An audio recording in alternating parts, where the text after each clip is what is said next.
Hey guys, and welcome to EV News episode 12, 8th of September 2024. Please jump on the chat if you're online and let us know who's here. And I definitely want to hear from you guys as we go through these topics. Don't want to hear myself talking the whole time. I'd love to hear if someone else wants to come on stream. There's a link there in the chat. Or if you just want to make some comments in the chat, that's fine too. Got a few things this week we'll go through. Notice I'm a little bit sunburnt today. I spent the day out at the Australian Electric Vehicle Association's World EV Day. I'll hopefully get a video up during the week with a few of the highlights. We had the star of this channel, Sriracha, right there, putting the 3 in sexy. It's part of the Tesla sexy vehicle lineup. It's also fantastic to run into Roscoe from Amazing EV. Hey, Mrs. G, how you doing? Yes, Brendan Roscoe from Amazing EV at the event. It was great to meet him in person. We had quite a few Teslas there. So TOCA, Tesla Owners Club of Australia. Hey, Hal. This particular display was part of the TOCA display. There's a few other Teslas. There's only other cars. There were two personally owned Hyundais. Tesla had the state manager and two of their staff on at the display. They had two vehicles, a performance Model 3 and a standard Model 3, which they were taking out in test drives. So that was great to see. Tesla don't generally get involved in these sorts of things, so it was good to see. But I was really disappointed not to see BYD or MG or any of the other brands, or even dealerships. You know, there's BYD dealerships down here. So yeah, none of the other brands had any sort of presence at all, unfortunately. But other than that, it was a good day. And yeah, like I said, it was great to catch up with Roscoe and meet him in person. And we picked up a couple of Tesla Red subscribers out of it too. So great to see. Yeah, moving along. Really interesting review of the Cybertruck on the channel's The Car Nut. So he's an independent mechanic, and I watched this expecting a pretty negative review.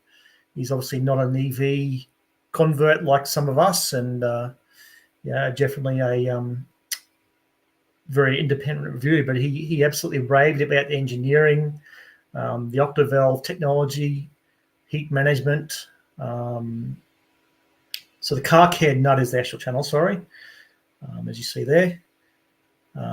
He did express some concerns about the steer-by-wire, which he likes it, but he kind of felt like there should be some sort of inspection at appropriate levels for safety. I disagree. It's basically a software system. There is some redundancy in it. There's not much more to expect. There's a motor, which, like I said, has redundancy. But it goes through its self tests at the start, and it's I don't think there's too much that needs to be checked that often. I know most mechanics and dealers like the whole keeping up with servicing and that kind of stuff, because that's where they make all their money. And I think that's possibly part of what he's saying. But if there's any sort of failure, it's going to alert you. It's going to prevent the car from going any further till it's fixed. That's what happens in aircraft. You do your pre-flight checks, but you're not doing that much digging into things. It's all done as a self-check through the systems, and it'll alert you if there's any sort of issues. So that's what Tesla generally do with most of their systems anyway. But yeah, he seemed very happy with all the quality of the main drive components, suspension, all the critical components.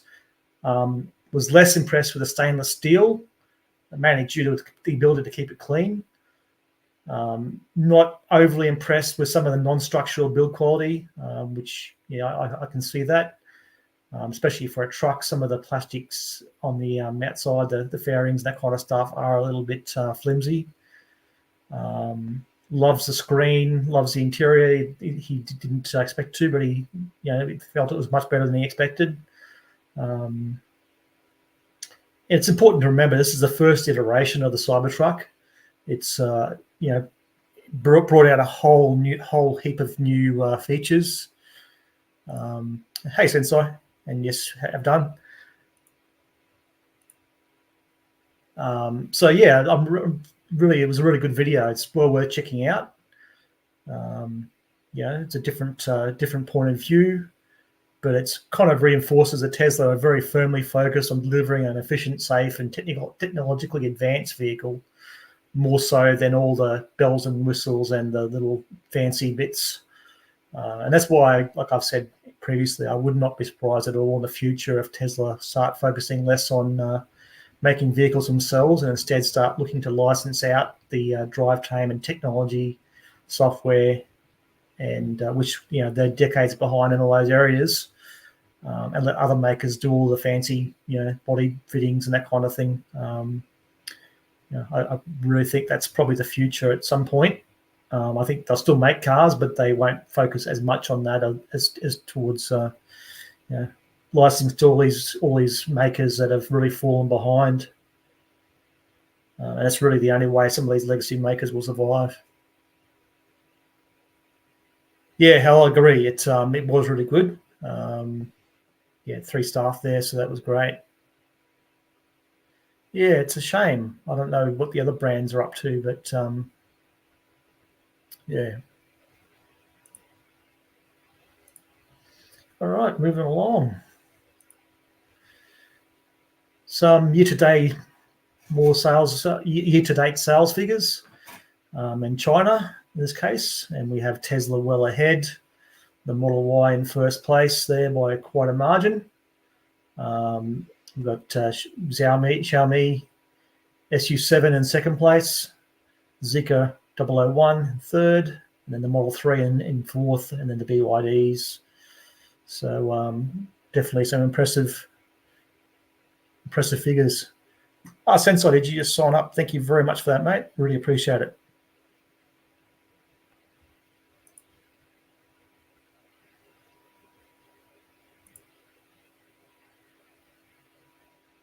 Yeah, I wouldn't be surprised if there's a refresh at some point. It tightens a few of those, even not like a major refresh. They do these things occasionally. They'll just do some minor adjustments. But I agree, yeah, everyone who has bought one seems to be pretty happy with them. They're definitely selling well. They're kind of the car to be seen in for the celebrities. I know the basketballer, Shaq, has about 3 of them now. Well, he's got at least 2, I know, because he wanted an extra one for his other house.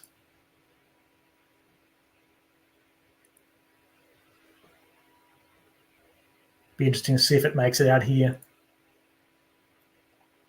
So some Australian sales figures.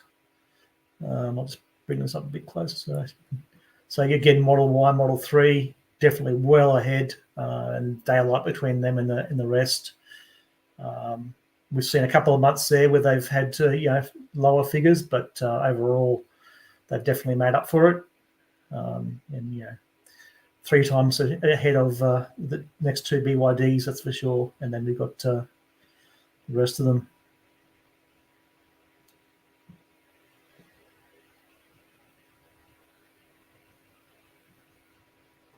So we've got all the usual suspects down the bottom there. BYD certainly, as far as brands in Australia, are the second best as far as EVs go. And good to see them making that, adding to that choice. Another one here from China. This is the complaint rate of the best-selling cars. We've got the Model 3 there at the very lowest complaint rate. I'm not sure. I think I'm assuming these sort of relate to the other top selling cars. That's my understanding of the actual graphic, but certainly doing well as far as customer satisfaction in China.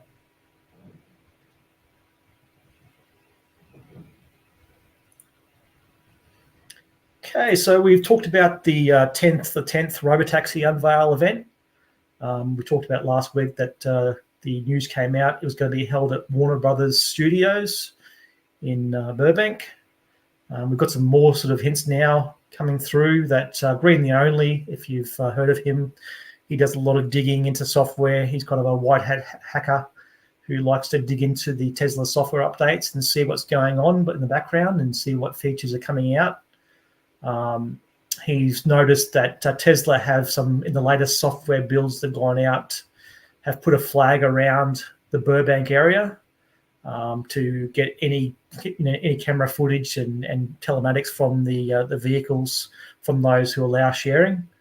So definitely confirms that that rumor that the Warner Brothers studio is likely to be the unveil location. And yeah, that's really sounds good. It's the reason for choosing that location is obviously they've got that big back lot where they've got all the streets and fake cities and that kind of thing. So it'll be good to see these vehicles hopefully traveling around that area.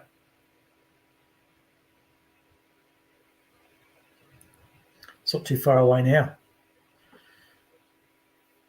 As far as software updates, we've got this release from Tesla AI with the FSD roadmap. It was quite interesting. So, and this isn't coming from Elon. I know Elon can be a little bit optimistic at times with FSD timeframes. And this is the roadmap for FSD. So 12.5.2 is actually already going out, so that's already happened. Actual Smart Summon is going out as well with 12.5.3. That's started happening. I've got a little video coming up on that. Cybertruck Auto Park, improvements to the eye tracking, end-to-end and on the highway, and Cybertruck FSD. Those are out for limited testing at the moment. October, we've got Unpark, Park, and Reverse in FSD. So the it's basically a Smart Summon and Auto Park happening within FSD. So you don't have to go out of FSD. You can actually go to a car park and it'll find a park and park for you. So it'll be very interesting. And they've already gone to looking at going to version 13 in October. Expecting a 6x improvement in miles between interventions. They talked about Q1 2025, the release in China and Europe. I expect China will come first myself. Europe, I could see throwing up some more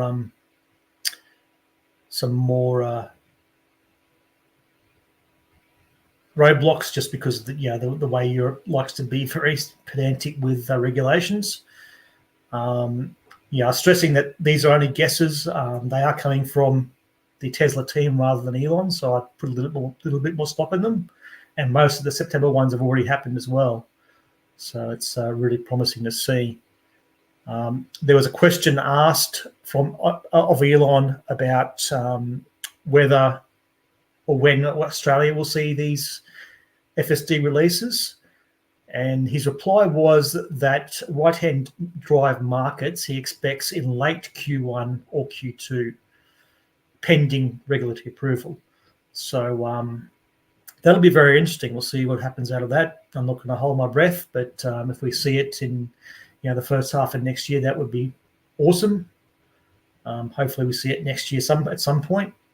I know that the Australian regulators have put out a request for submissions on self-driving technology, and Tesla submitted a fairly comprehensive submission to that.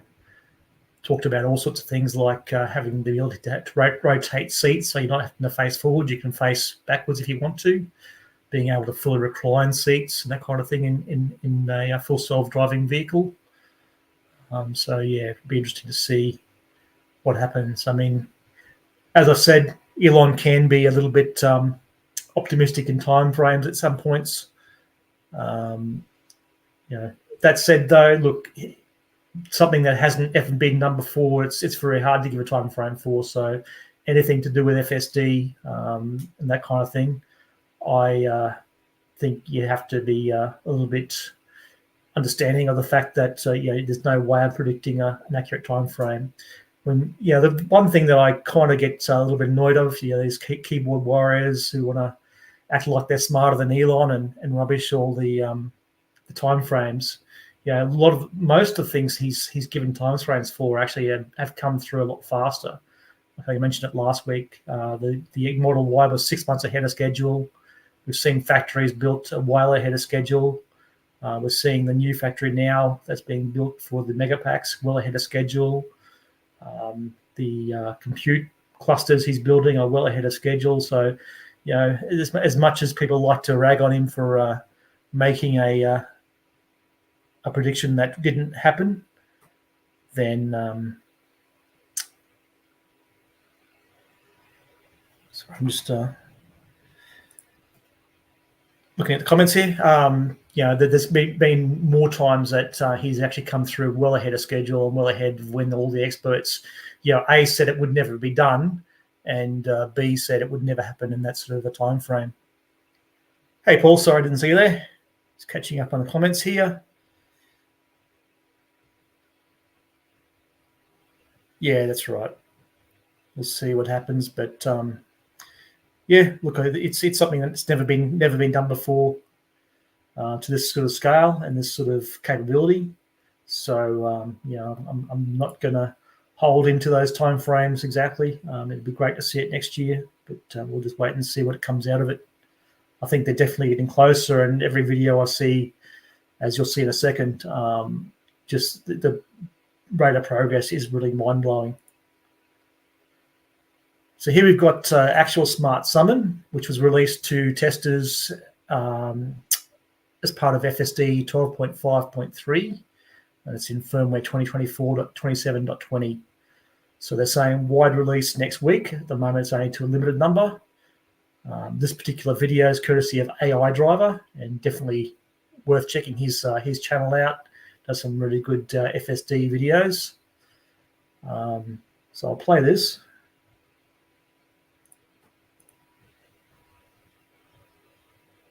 So there we go. This is in a Costco parking lot. Some of the reactions you hear from the different people who see it are pretty amazing. It's going to really, blow some people's minds, I think, seeing these cars drive around with no one in them. As it starts becoming more common, we're going to, it's really going to help as far as the Tesla getting that word out there of how amazing that technology is. It's a little bit cautious. You see this car here coming across on the right there has sort of freaked it out a little bit, but it's been a little bit assertive where it needs to be and come out there. It's got this truck that's partially blocking, so it's going to allow the other car through. It's definitely being very cautious around pedestrians, avoiding trolleys and giving them good space well. It's faster than the old Summon, but still reasonably slow pace, but it's a car park too, so you don't need to be too fast. It's something that Waymo would never be able to do. There's no way they're going to be able to get to a mapping of every single car park. And even then, even streets, they get really messed up when something changes. The one that crashed into a power pole because there was a slight change in the street from the mapping that had been done previously. The amount of things that change in car parks would really screw that sort of system up. So the fact they're able to do this, and the car parks, let's face it, are one of the most dangerous parts you can drive in. I mean, there's so much happening in car parks. The fact they're able to get this sort of a result now is pretty amazing. I think car parks are a lot harder than regular streets as far as the amount of things that can happen. The only other issue I saw in a couple of videos was on a couple of right turns. Happened once for Dirty Tesla and once for AI Driver. the car got within a foot of the curb and slammed the brakes on. And actually, Dirty Tesla initially thought it hit the curb, but when he watched the video, he realised it did have a good foot clearance to it. But it's obviously an issue they need to sort out, and hopefully before it goes wide next week. But probably a very easy issue to fix. But it's obviously getting a little bit too close and then freaking out. It would have missed the curb anyway, but they just need to give it a bit more clearance there on those right turns by the looks of things occasionally.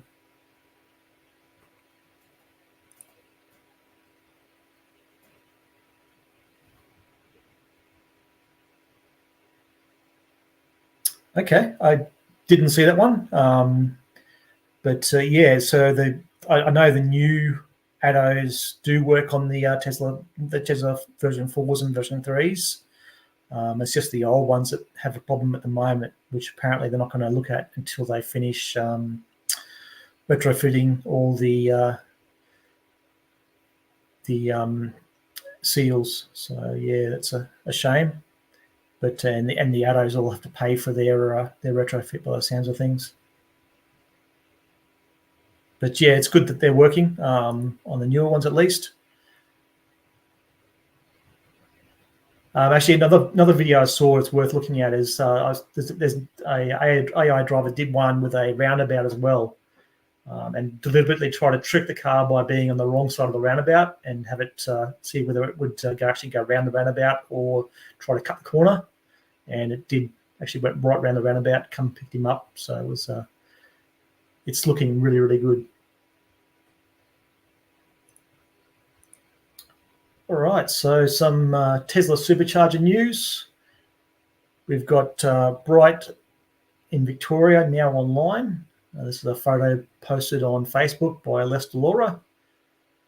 So that's a new version 3 supercharger. And our very own Kylie, Mrs. G, on X, has shared a video of the Mackay site under construction. So we're looking at like 8 version 3 stalls. Haven't gone in yet, but they're sitting just to the left of the camera there. I think I showed a picture last week of the stalls sitting there. So hopefully very soon they'll be in, and that will help that northern route quite a bit.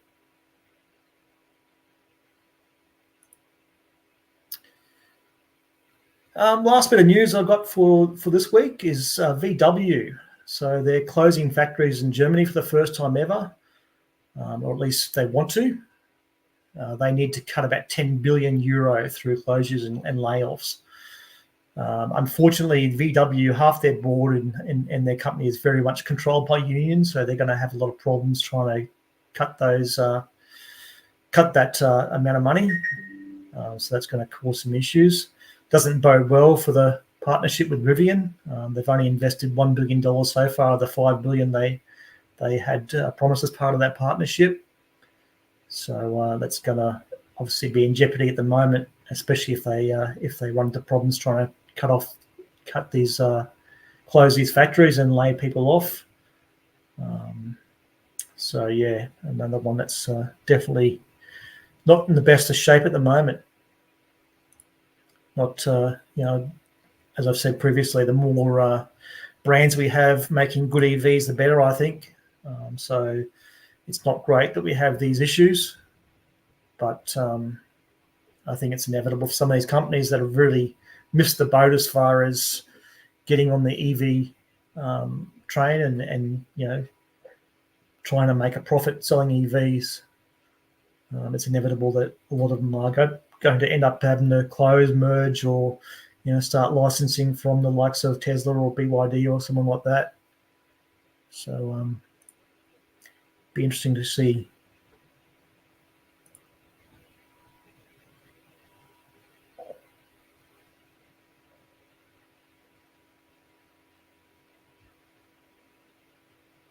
Plug-in hybrids with 50. I think I've said it before, and I know it may not be the most popular opinion, but I just don't see the point of a plug-in hybrid. I get that people have this range anxiety, and it's kind of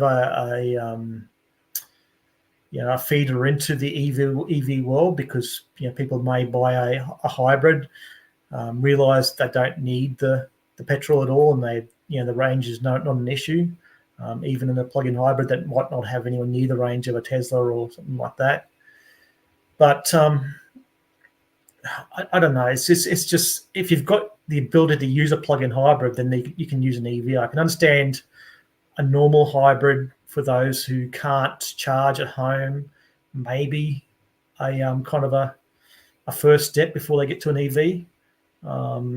But the plug-in hybrid, if you can plug in, an EV and have a much better vehicle that it doesn't have all that complexity. I mean, you got tens of thousands more parts and moving parts than in an ICE vehicle than you have in an EV, and that's one of the great advantages of the EV.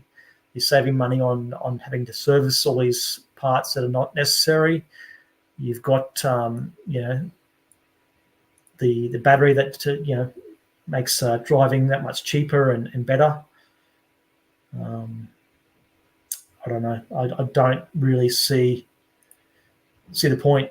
It's I guess it does serve a purpose, and there are people there that just won't buy an EV at the moment. They still believe all the FUD that it's so hard to drive an EV and that kind of thing. So maybe the EV is that kind of gateway drug to getting on the EV bandwagon. But I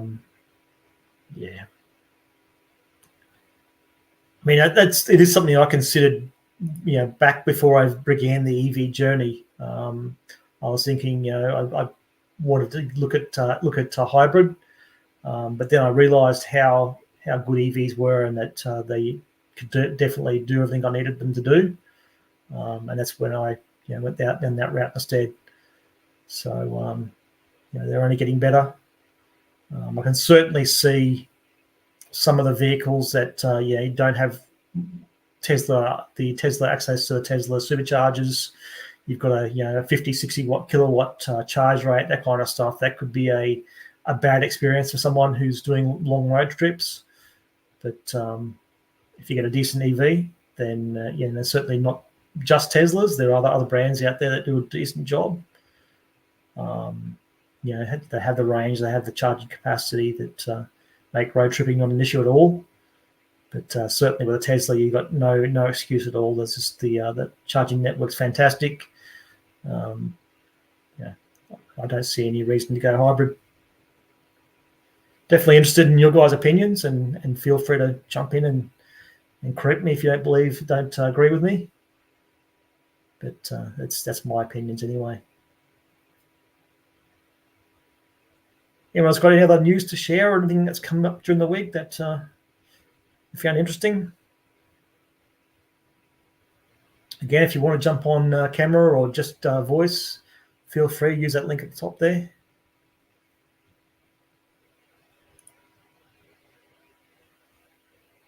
Wow, okay. I haven't seen that, but I especially if you've actually had exposure to the BEV world, I don't understand why you would even consider a plug-in hybrid.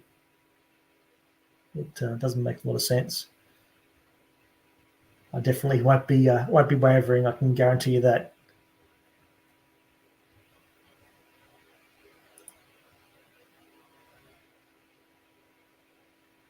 It was good, some of the conversations we had today. Most of the people that attended the expo were EV owners, or seemed to be very well informed and done a lot of research and that kind of thing. So it was interesting. But talking about range anxiety and that kind of thing, most of them were very much au fait with the fact that that wasn't an issue.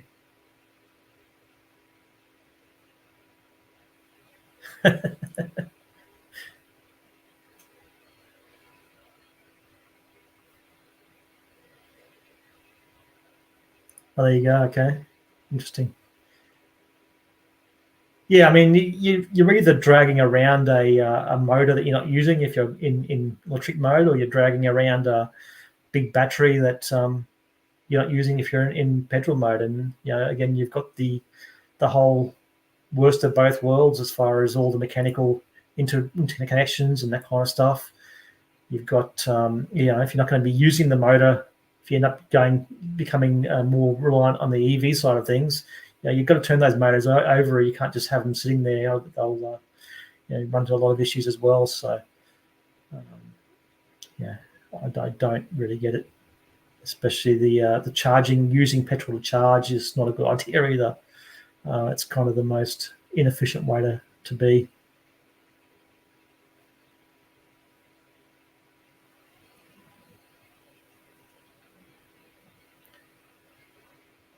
Anyone else got any other news or bits and pieces they've seen?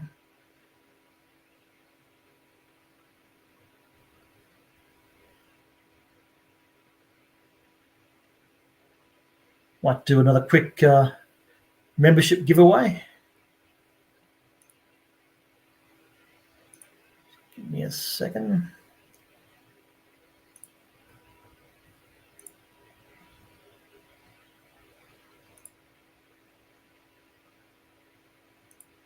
All right, so I'll give 5 memberships away. See who we get.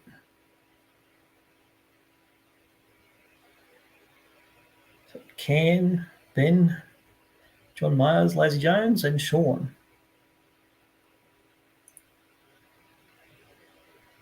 Excellent. Well, if you're in the chat, hopefully you enjoy those. If you're not, if you're watching the replay. Actually, I was doing some research on this. Sorry, Paul. Yeah. Somebody asked the question about the proportions of EV chargers to EVs in Australia, and I was doing a little bit of research. I didn't get enough together to put into the video for this week, but I did see something, and it was I think Steve's Tesla had a nice some information on the number of petrol stations, how much it's gone down since the 70s and till today, and the petrol stations are definitely declining by a massive rate. It was pretty amazing. I'll try to get some more research together if I get a chance and look at that. But I know in Canberra here, because we've probably got one of the highest uptake rates of EVs. Yeah, in the new suburbs, there's just no petrol stations going in. It doesn't make sense to build one. So yeah, I definitely think the ends on the end of the roads coming for petrol stations pretty quickly, and that's only going to drive prices up again and make EVs even more compelling. The price of second-hand ICE vehicles are going to go through the floor.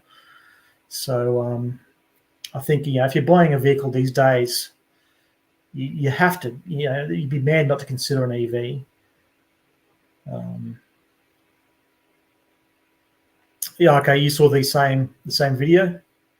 It definitely, yeah. I'm trying to get some figures together. I'm not sure if it was you, Paul, but someone asked about the kind of the rates of growth of EVs in Australia compared to the rates of growth in charging infrastructure, and it seems to be definitely widening.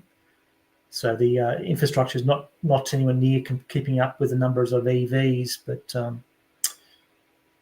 it'll be interesting to see as that hopefully that starts to catch up again.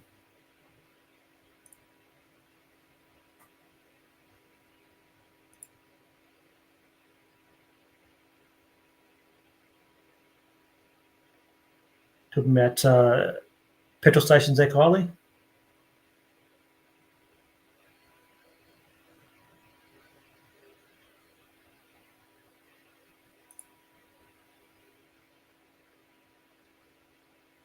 Yeah, look, it's definitely getting there. There's always that argument about whether it needs more incentives or what, but certainly there's a lot of money going towards subsidising the ICE industry. So, even if they just start removing that, that would then drive the growth of EVs as well. But China's certainly doing very well. They've gone past the 50% mark. And places like Norway, as you just said, are definitely killing it as far as EVs goes. They've almost ended ICE already. And even, like I said last week, we saw that Ethiopia is looking to ban ICE almost immediately. So that was a surprise as well. Yeah, look, obviously it's going to take time. But I think that they're going to slowly start dying out, that's for sure. Although, growing up in Queensland, certainly there were a lot of petrol stations, and I was surprised when I came down to Canberra, and you don't have that many at all, especially in the newer suburbs.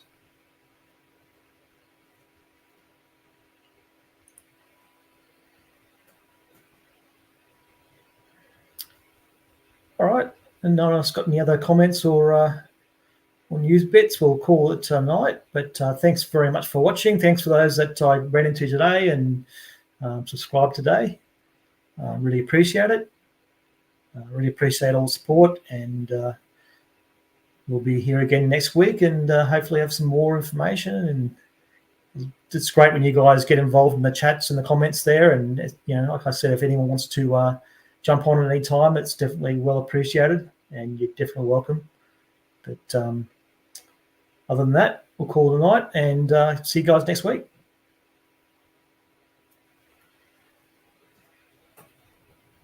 Thanks, guys.